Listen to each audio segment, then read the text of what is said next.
Yo, what's good YouTube, man? It's Gary with Dylan Fan TV, man. Back at you. This video, like the content of this video, go smash that like button, the content of this channel.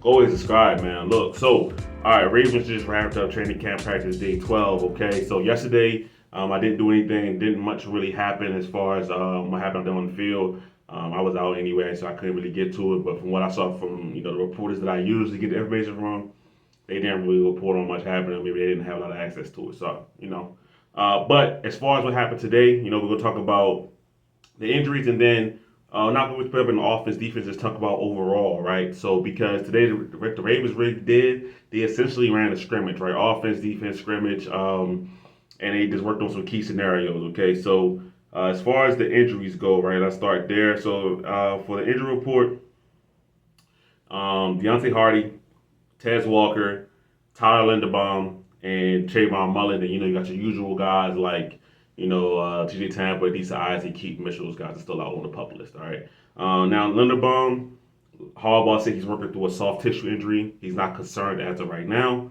We'll see what happens. Going forward. Tez Walker I didn't see, and Deontay Hardy same thing. Soft tissue kind of injury. Excuse me.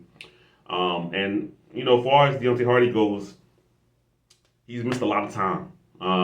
Whether it's off season camp, the mini camps, and even right now in training camp. So I know we mainly think of him as a kick returner and things like that, but with the new rules, the kick return things are very, very different. So you would like to see him have some more time on the field just to get used to that and what the Ravens special teams coaches are going to have him doing. But yeah, as of right now, he's missed a lot of time, and so he's out hurt. Tez Walker, like I said, I don't know what happened with that exactly, but I'll let you know when I know, right? All right, so now as far as the scrimmage today, right? So like I said, it's pretty much offense defense scrimmage. So some scenarios, things like that. One report, Jordan Schaefer said that the defense generally had the overall better day. Doesn't mean the offense was bad or got locked up, but the defense held their own today, right? Which is something that we've heard all throughout camp. All right. Now for Lamar Jackson, he said Lamar Jackson went for 11 for 18 today.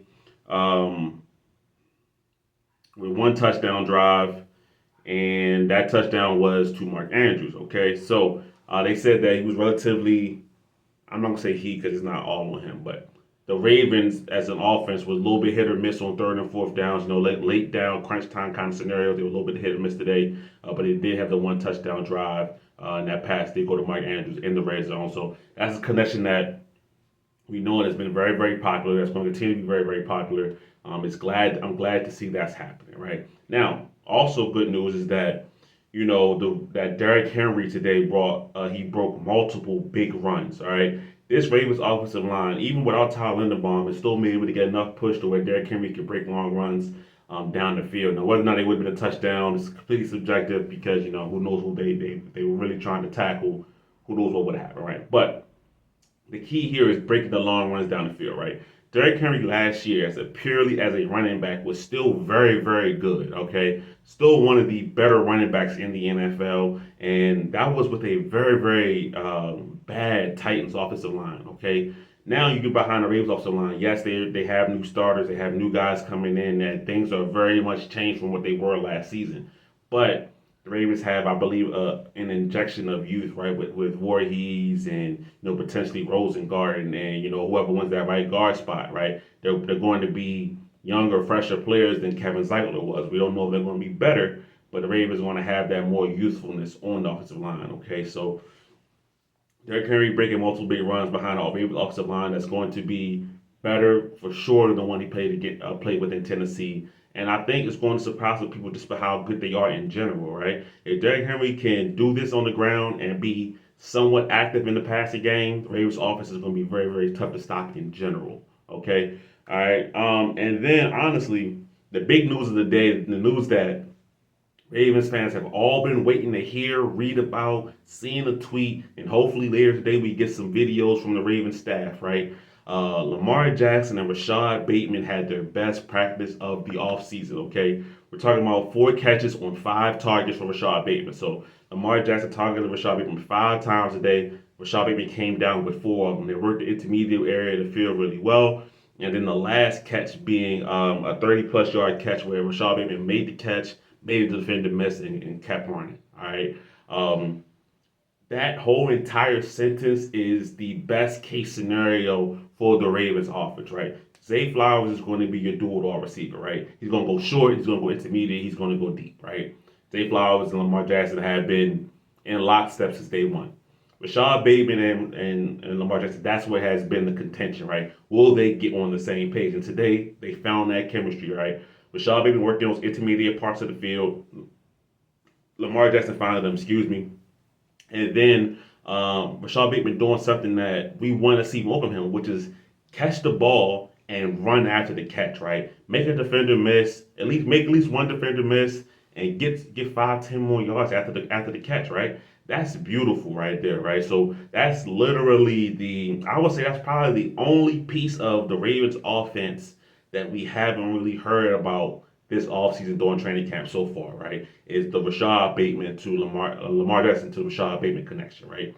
Because when Lamar Jackson was out with his illness and everything like that, Bateman had a couple of good practices, right? Catching passes from Josh Johnson, maybe even Devin Leary as well, right? Probably mainly Josh Johnson, right? He had a couple of good practices. Lamar came back, we didn't hear as much, right? Then there was a report a couple of days ago that him and Bateman just wasn't on the same page. A couple of deep passes didn't go well, right? Now for today's practice, for them to be on the same page for multiple plays, it sounds like for chain movers, right? And then we're talking about what Lamar Jackson did today, right? 11 for 18. So out of those 11 completions, right, 4 of them went to Rashod Bateman. That's a big deal, right? If Rashod Bateman can be a high level wide receiver too, and being on the optimistic side, be close to what Zay Flowers and Lamar Jackson has as a connection, the Ravens offense, once again, like I said about Derrick Henry in the big runs, is going to be very, very tough to stop, right? That's the one thing we've been waiting to hear, and today it's been reported that it happened, right? So Rashod Bateman to Lamar Jackson, that's the thing that could really elevate this Ravens season, right? I'm not gonna say it's gonna make and break the season whether or not the Ravens are good or bad. I don't think it's gonna be that crucial, but it could be that crucial whether or not the Ravens could be a team that wins the Super Bowl, right? Just to be quite honest, right? We love Isaiah Likely, right? But at the end of the day, he is a tight end. I believe you do need at least 2 wide receivers who can make plays on the outside, okay? And if Rashod Bateman is showing that he can do that, now you throwing out Likely and Mark Andrews and Derrick Henry in the backfield. You have all of these playmakers around a great quarterback like Lamar Jackson. The offensive line is able to hold up, and I'm confident in what the defense can be, right? That's going to be great news. Now, to pull it all the way back is just one practice, right? They have to do this consistently, right? Because chemistry is doing the same thing over and over and over again. It's not just, hey, we had one great day and all of a sudden we locked on, right? Now, if that was the case, that'd be great, right? From this point forward, Lamar Jackson and Rashod Bateman are on time, on target for most things, right? Nothing's ever going to be perfect, right? But they establish a way better connection than what they've had in the past, then that's great, right? So we need to see it constantly growing, right? That's the big thing, kid. This connection can constantly grow because if it does, this Ravens offense, adding a weapon like Rashod Bateman, who I would truly believe we've all seen the highlight clips, right? Very, very tough to guard one-on-one, okay? If him and Lamar can really sync up and get it going, man, this Ravens offense has a lot of potential, a lot of weapons, all right? The defense had a very, very good day today. I don't want to shortchange the defense at all. They made Lamar Jackson his offense work for it today, so I don't want to shortchange the defense at all. But we know that this Rashod Bateman news with Lamar Jackson is very, very important. So we had to talk about that in this video. So that's my thoughts on the Ravens practice from what I saw, from what was I read out there. Give me your thoughts about it. And yeah, man, let me know if you think this Rashod Bateman and Lamar Jackson connection is here to stay, or was it just a hot practice, right? But let me know in the comments, man. But it's Gabriel, because of Fan TV. I'm out.